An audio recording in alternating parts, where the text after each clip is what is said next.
What's up, everyone? I'm Stuart, and I am really glad you're here. I got a question for you. Have you ever just had a bad day? I have a day in 7th grade that is one of the worst of my life. It was basketball tryouts. Now, I was in 7th grade, and they took all 8th graders and 5 7th graders. So I knew I just had to get one of those 5 spots. And I knew, like, I was borderline. A couple of the guys I knew who were going to make it. 2 days of tryouts. You get to the end of it. Okay, everybody into the locker room. All right, here's the 5 guys who made it. And he names, I could literally tell you the first and last name of all 5 guys because it's etched in my memory. So these 5 guys make it. I'm very sad. This was terrible. I really wanted to make it, especially because my friends were some of the ones who made it, and I was already starting to just feel lonely about the whole season to come. But that's not the end of the story. Then he says, okay, everybody's dismissed. Stuart, will you stay? And a little bit of hope, right? Are you feeling it? A little bit of hope seeps into the story. Now, here's what he says. Stuart,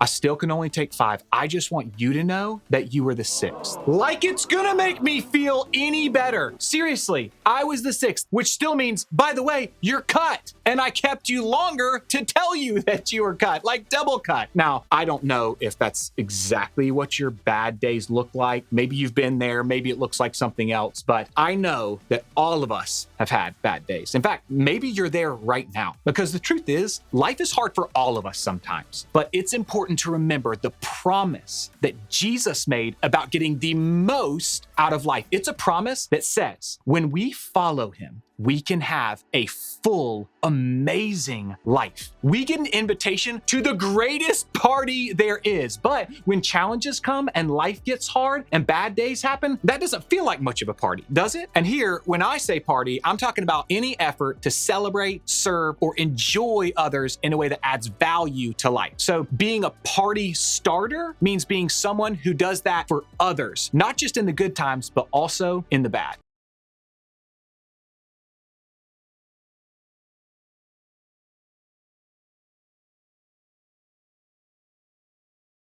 But can I just be real with you for a second? For me, being a party starter for the people in my life is a lot easier to do when things are going great. When a friend makes the winning shot in the championship game, or gets a lead in a play, or passes the class that they worked really hard in, that's easy to celebrate. But when they're struggling, when they lose a family member, or their parents get divorced, or they're dealing with something like anxiety or depression, then it's a lot harder to figure out how to be the party starter.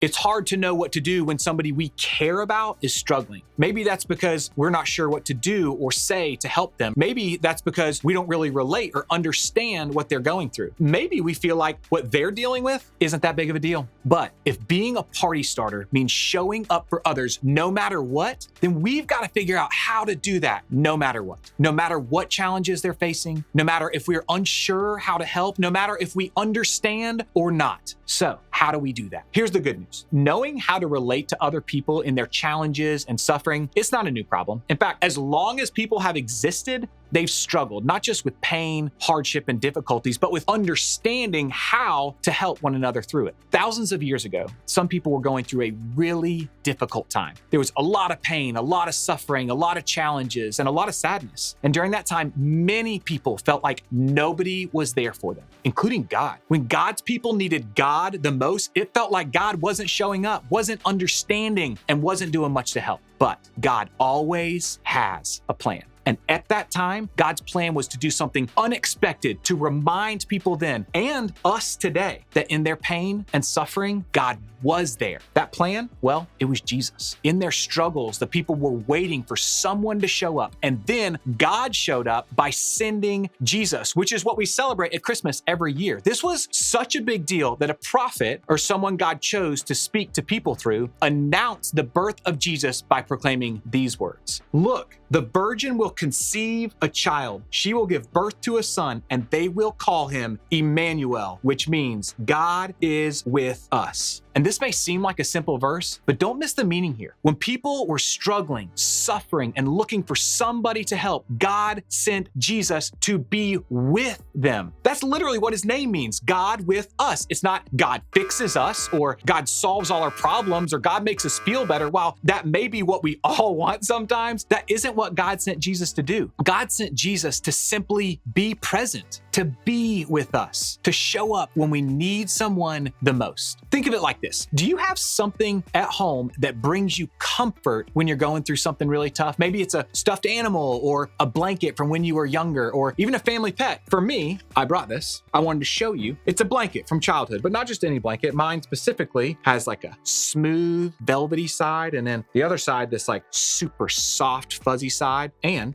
because of how long it's been around, check this out. The seam is coming undone, so it ends up working like a sleeping bag for me, like the world's first snuggie. It's amazing.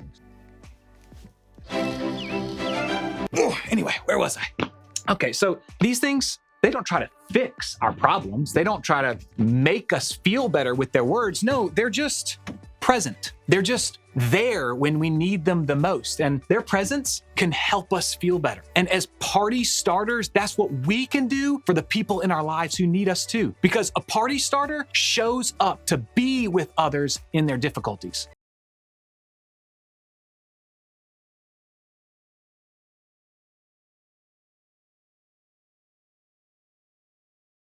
When our friends are struggling, when the people in our lives are suffering, when our loved ones experience heartbreak and pain and loss, we don't have to wonder what to do. We can follow God's lead and simply show up. We can be present. We can just be with them. Doing that actually means showing empathy.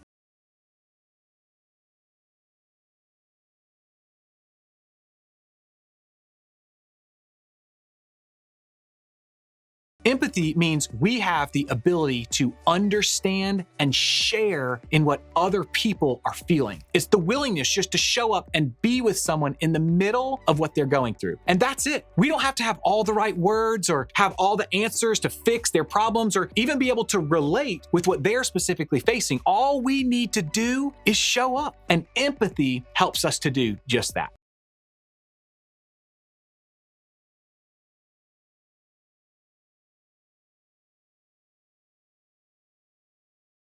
Because the party starter shows up to be with others in their difficulties. Now, maybe you're thinking, can showing up really make that much of a difference? Well, I know it can because it definitely did for me. One of my friends who made the team, one of my 7th grade friends who got to join all the 8th graders for that basketball season, his name is Kyle, and Kyle's still one of my closest friends to this day. But what he did for me that day was just be present. When everybody else got released and he just kept me behind, Kyle was the only person who didn't get in the car with his parent and drive home. He asked his mom if she would wait until I came out. And I came out and he was just there. He saw the emotion in my face. It was very emotional for me. It was hard. It was lonely. And he was just present.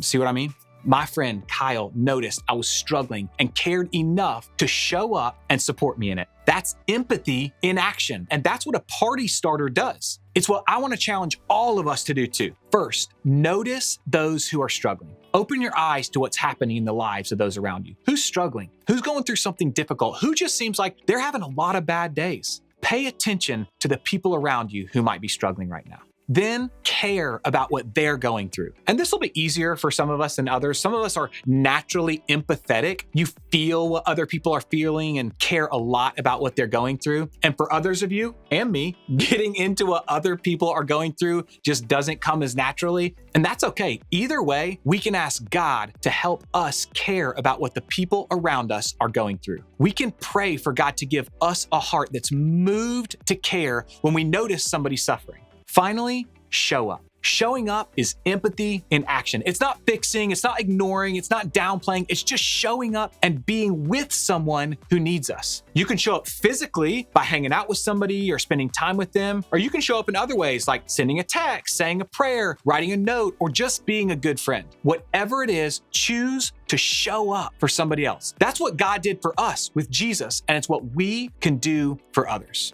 Think about your life as a plate. And on that plate, you have enough room for 3 people. Okay? Like so. Got it? And one of these three people needs to be you, okay? Let's call you Ruffles. Hey, Ruffles. All right, put you here. And the reason this is you is because self-care is very important, all right? But at any given moment, you have room for two other people, Cheetos Puffs and Good and Gather.